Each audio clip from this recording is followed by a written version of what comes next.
എല്ലാവർക്കും നമസ്കാരം. ഇന്ന് അവലും പഴമൊക്കെ വെച്ചിട്ട് അടിപൊളി അവൽ വിളയിച്ചതാണ്. അപ്പോൾ നല്ല സൂപ്പർ ടേസ്റ്റാണ് കേട്ടോ. കാഷ്നട്ടും മുന്തിരിയൊക്കെ ഇട്ടിട്ട് നല്ല സൂപ്പർ ടേസ്റ്റായിട്ടാണ് കേട്ടോ ഉണ്ടാക്കിയിരിക്കുന്നത്.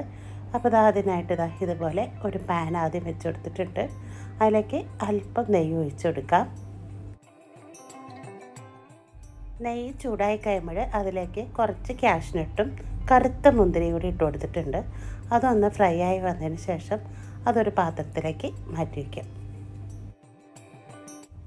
ഇനിയിപ്പോൾ 2 വലിയ നേന്ത്രപ്പഴം എടുത്തിട്ടുണ്ട്. അത് ഇതുപോലെ ചെറുതാക്കി കട്ട് ചെയ്തതാണ്.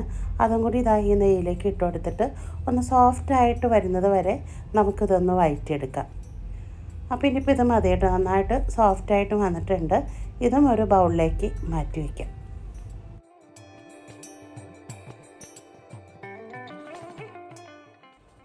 ഇനിയിപ്പോൾ അതേ പാനിലേക്ക് 2 കപ്പ് മട്ട റൈസിൻ്റെ അവലാണ്. അതുകൂടെ ഇട്ട് കൊടുത്തിട്ട് ഒന്ന് ഇളക്കി യോജിപ്പിച്ചെടുക്കാം. 2-3 മിനിറ്റ് നേരം മതി കേട്ടോ ഇതൊന്ന് ക്രിസ്പി ആയിട്ട് വരാനായിട്ട്. ഒരുപാട് ക്രിസ്പി ആവേണ്ട ആവശ്യമൊന്നുമില്ല. ഒരു 3-4 മിനിറ്റ് ആകുമ്പോഴത്തേനും നമ്മുടെ അവലൊക്കെ നന്നായിട്ട് ക്രിസ്പി ആയിട്ട് വന്നിട്ടുണ്ട്. അതും ഒരു ബൗളിലേക്ക് മാറ്റി വെച്ചിട്ടുണ്ട്. ഇനിയിപ്പോൾ ഇതിലേക്ക് ഒരു 300 ഗ്രാം ശർക്കര ഉരുക്കി വെച്ചിട്ടുണ്ടായിരുന്നു.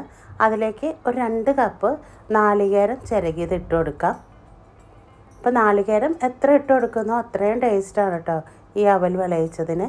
എന്നിട്ട് ശർക്കരയും തേങ്ങയും നല്ല പോലെ യോജിച്ച് വരണം. അതുവരെ നമുക്കിതൊന്ന് മിക്സാക്കി കൊടുക്കാം. തീ അപ്പോൾ ഒന്ന് ചെറിയ തീയിലിട്ട് തന്നെ നമുക്കിതൊന്ന് മിക്സാക്കി കൊടുക്കാം. ഇപ്പോൾ ഇതിവിടെ നന്നായിട്ട് യോജിച്ച് വന്നിട്ടുണ്ട്. ഇനി ഇതിലേക്ക് അവൽ ചേർത്ത് കൊടുക്കാം.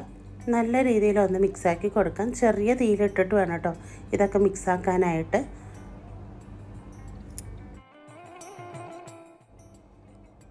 ഇനി ഈ പലഹാരത്തിന് ഒരു ഫ്ലേവർ കിട്ടാൻ വേണ്ടിയിട്ട് ഏലക്കാപ്പൊടി കൂടി ചേർത്ത് കൊടുക്കാം. ഒരു 5 ഏലക്ക പൊടിച്ച് ചേർത്തതാണ് അതോട് ചേർത്തിട്ടുണ്ട്. എന്നിട്ട് നന്നായിട്ടൊന്ന് മിക്സാക്കി കൊടുക്കാം.